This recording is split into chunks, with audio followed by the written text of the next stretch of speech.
Hi, this is Alice. This video will be published on the day of my surgery.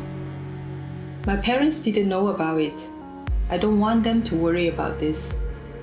I have informed my brother and sister a few days ago. Here is my journey leading to the surgery. Some of you may already know what ACDF is, so let me now here briefly explain what it is. ACDF stands for Anterior Cervical Discectomy and Fusion. ACDF surgery is for people suffering from cervical degenerative disease. That means it's from the neck and arm pain resulting from spinal cord injury or pinched nerves. The nerve roots exits from the spinal cord through small open spaces between each spinal bone. These small openings are called foramina. So when these small openings become too narrow for the nerve roots to exit from the spinal cord, it causes irritation and compression of the nerves. And as a result, the nerves are inflamed and cause pain. So if left untreated, especially in severe cases, it can lead to extreme pain, permanent damage to the nerves, and potentially become paralyzed.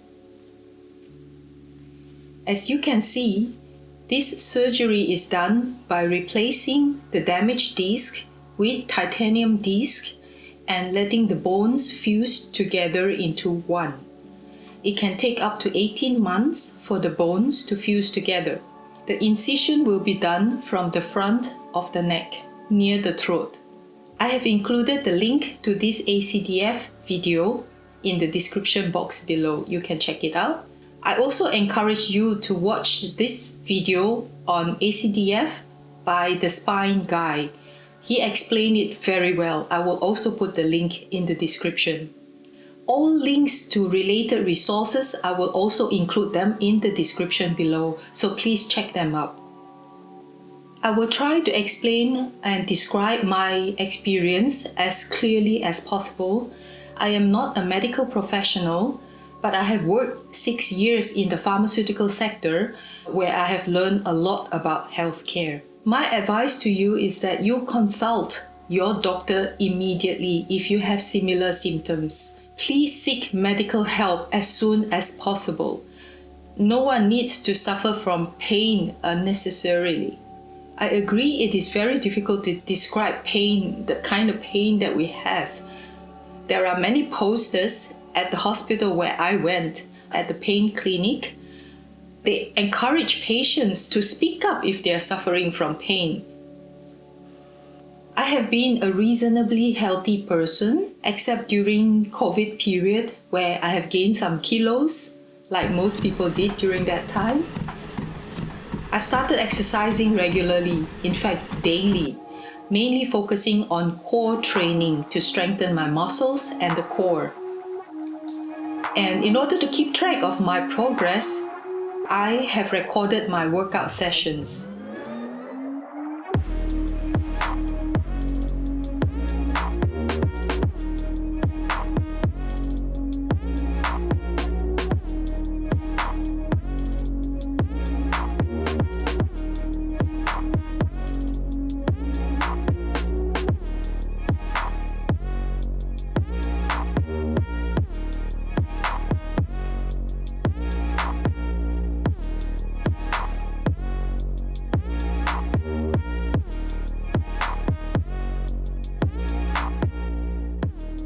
Thanks to my regular workouts, I was able to go for the most challenging hike I have ever done, even though I had caught COVID during my holidays last September, which I wasn't aware of at that moment.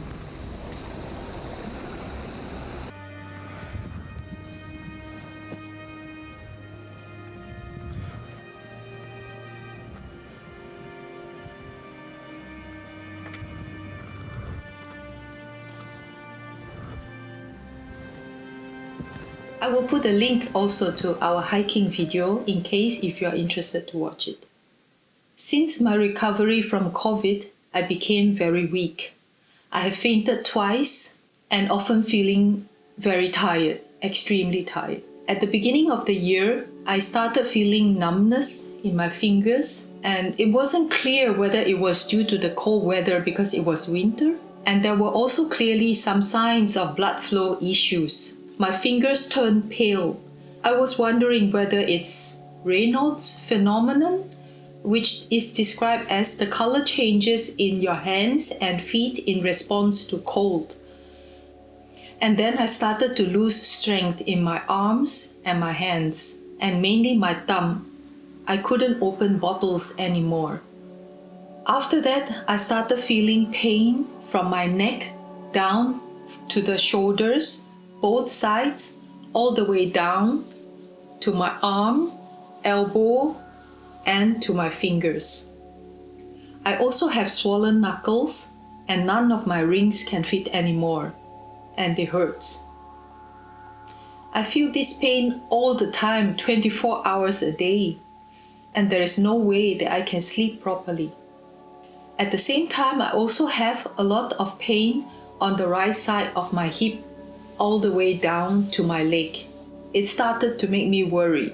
I did some research and thought it was sciatica pain, but I wasn't sure about what it was. You will know that there is a problem if you have difficulty getting up from the toilet seat and bending forward when you're washing your face or brushing your teeth. I started self-treatment with home remedies such as sport cream, muscle rub kind of gel, Western and Asian type, Tiger Balm. For those who are Asian, you might be familiar with it. So these are the few that I still have left. But to be honest, they don't help. Not at all. At least it's only very temporary. Of course, I also take a lot of pain medication, oral painkillers like ibuprofen and paracetamol. I took so much until I started getting gastric pains, and it becomes impossible to deal with pain all over my body and including my stomach. I had to see my doctor. The pain in my neck, pain in the neck is what I have experienced before, but it has never been so intense as now. My first experience was in 2010. At that time, CT scans show that I have signs of cervical disc degenerative disease, but that was only at the beginning. It was mild. I was only 40, and my GP said that I was quite young to get it. After that, I had recurring episodes of pain and treatments over the last 10 years. Conservative treatments had helped me during the last 10 years when I had recurring episodes of pain. I was taking ibuprofen, paracetamol, and as well as I went to the pain clinic for epidural injections on the cervical spine. This time, my doctor has advised me to go for MRI scans. So we did MRI scans of my neck and my lower back, and also a blood test. Based on the MRI scan results, I'm diagnosed with severe cervical disc degenerative disease. Due to compression of the dural sac, the outer part of the spinal cord, it also shows deformation of the myelin, which is the spinal cord. The MRI also indicated facet joint degeneration. All these degenerative disc problems are occurring on two levels of my cervical spine. They are on the level C5, C6, and C6, C7. The MRI scan on my back, my lower back, indicated that I have two hernias. They are on level L4 and L5. It is now clear that my sciatica pain is a result of the hernia on those two levels on my lumbar spine. So in other words, I have osteoarthritis of the spine, also known as spondylosis, and that is specifically for my neck and the lower back. It's a condition that usually develops with age. It is the result of normal wear and tear on both the soft and hard structures that make up the spine. But not to worry, not everyone will get this problem. It's just too bad that I'm one of the few who gets this pain. My blood test results also showed signs of liver injury. That is because I have been taking too much pain medication, especially paracetamol. So pay attention to painkillers such as Tylenol, paracetamol, and Panadol. These are belonging to the group of medication called acetaminophen. And this group of drugs, acetaminophen group of drugs, potentially can cause liver damage. This is scientifically known as drug-induced liver injury. My AST and ALT were double the normal values. So it is high alert that I have liver injury. And since I was taking too much ibuprofen, that has also affected my stomach. And the blood test also showed that I have gastroesophageal reflux disease. So in short, it is acid reflux. So there are multiple issues that needs to be solved. First of all, I need to stop to further damage my liver and also to protect my stomach. I need to find alternative ways to manage my pain. My doctor prescribed lower doses of pain medication, so I'm still taking paracetamol and ibuprofen, but in a lower dose, and also added a new medication which included codeine and tramadol. However, these are the type of drugs that has got side effects. They are supposed to be less harmful to the stomach and the liver, as well as the kidneys, than ibuprofen and paracetamol, but they do have side effects. I will put a link also to the resources concerning the side effects of codeine and tramadol. So to treat the pain, conservative methods are always recommended first. But we know that it is not a cure. It is a temporary solution to manage the pain. My GP referred me to orthopedic surgeon. The orthopedic surgeon referred me for 3 times epidural injection on my cervical spine. She also prescribed 2 epidural transforaminal injections on my lower back to reduce the pain as a result of my hernias. I also went to the physical medicine and rehabilitation doctor at the hospital. He checked for frozen shoulder and whether there is any bone spurs, bursitis, or shoulder arthritis. So the physical medicine and rehabilitation doctor at the hospital gave me an injection directly on my shoulder. I believe that is a cortisone that is injected directly in the shoulder to relieve the pain. I also got a prescription from him for physiotherapy. Most research have indicated that herniated disc can be treated by physiotherapy. So I'm going to give it a try. So I was prescribed physiotherapy for 12 sessions. It is a manual therapy type of treatment. So it is more like a deep pressure massage to relieve the muscle tension on the areas where I feel pain. But it really hurts. I have developed a kind of phobia each time before I went to the physiotherapist. I often get severe headaches and much more pain all over my body after the physiotherapy sessions. I also need to do physiotherapy exercises at home. They also hurt, but I can decide how often and how many reps I do.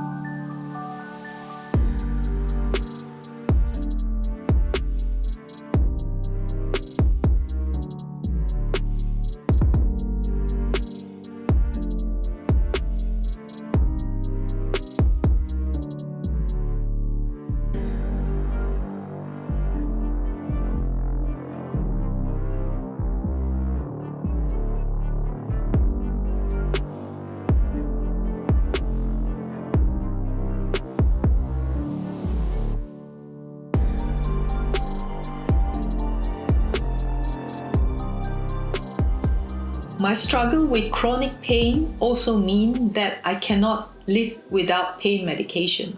My GP recommended that I go to a neurosurgeon. In my first consultation with the neurosurgeon, we agreed and decided to go for a third injection on my neck to give it one last try. Okay, this is my third time for my neck injection now at the hospital.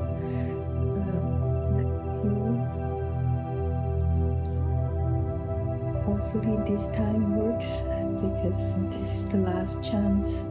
I have to decide. If it doesn't work, then I may need surgery. The second consultation with the neurosurgeon was only 2 weeks after my epidural injection, and we decided to try also to go with non-invasive method, which is physiotherapy. Although I already have tried physiotherapy for my neck and my back, it hurts, but we decided to continue a little bit further. I was basically too afraid to go for the surgery and trying to avoid it at all costs. By the end of September, the pain became intensified much more again. It was so much pain that I could hardly function anymore. Was it a flare? I don't know. My hands are shaking. I have no strength to open the bottles. I even have difficulty eating. My hand just shakes when I take a fork or a spoon. The pain usually gets worse in the evenings. I can't sit comfortably on the couch anymore, and I certainly have difficulty sleeping. I need sleeping pills, and even then I keep waking up every night, several times. Those are the most difficult times of the day. And since my symptoms are very similar to lupus, I went back to my doctor and asked for another blood test specifically to check for lupus disease. So my doctor, my GP, recommended that I also do a urine test. The anti-nuclear antibody ANA blood test should be negative, but mine is positive. And I'm still trying to find out what it means by the titer of a ratio of 1 to 320. If you know, please comment and let me know what that means. The most common type of lupus is SLE, but SLE is a chronic inflammatory autoimmune disease with symptoms that is very similar to what I have. It is muscle and joint pain, swelling in the hands and the feet, and also around the eyes, but I don't have that. But extreme fatigue. I feel tired all the time. These symptoms are also very similar to rheumatoid arthritis. So I don't know what actually I have. I still need to find that out. So the blood test and urine test is necessary to confirm whether I have lupus or not, and also to check whether my liver has recovered from the previous injury that I had. And luckily, the AST and ALT levels were back to normal. My GP said it is not lupus, so I don't need to worry about that. But since lupus is very difficult to get diagnosed properly, I'm still doing more research on this topic. Finally, at my third consultation with my neurosurgeon, I agreed to go for a 2-level ACDF surgery on C5, C6 and C6, C7. It's a 2-hour surgery and 1 night stay at the hospital. There is no other option. It can only get worse, and I can't live with this pain anymore. My surgery is planned on the 14th of November. In preparation for my surgery, I was advised to get COVID vaccine as soon as possible. It should not be too close to the date of the surgery. I had that done. I'm also required to do an additional blood test 2 weeks prior to the surgery.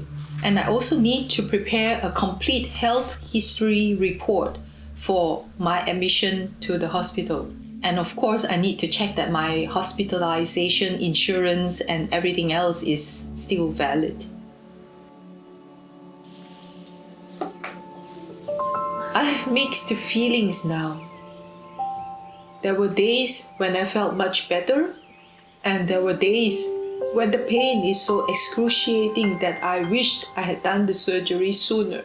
I think I've made the right decision to go for the surgery and get rid of the pain once and for all.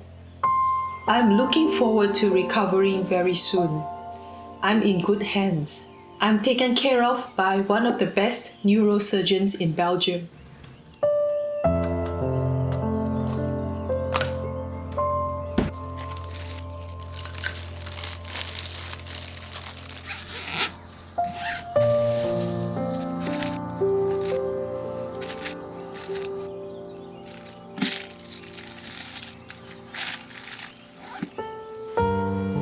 By making this video, I feel more motivated to achieve a pain-free life I used to have. I have learned to accept the fact that proper treatment is necessary to improve my current health condition. Okay, I'm ready for tomorrow.